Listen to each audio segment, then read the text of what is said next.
Ayan, magandang umaga mga idol. Dahil nandito na ulit tayo sa Tagkawayan ni magugulay tayo mga idol ng lubi-lubi. Ito, masarap to binataan, di ba? Gulay naman tayo niyang nyug-nyugan. Yan. Tapos hahaluan natin ng isang balding isda. Sardinas. Yan. Marunong ba kayo nito kumain mga idol? Repulyong gubat, pang ulam ng pobre.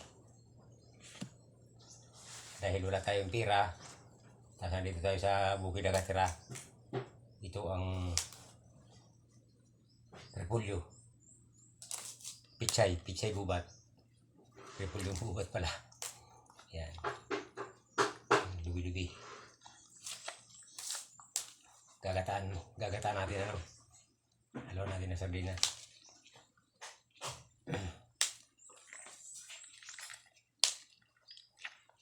Tagal ako ng ilang buwan na rin hindi nakakakain ito eh.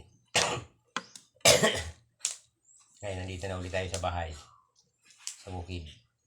Makakapagluto naman ako ng gulay na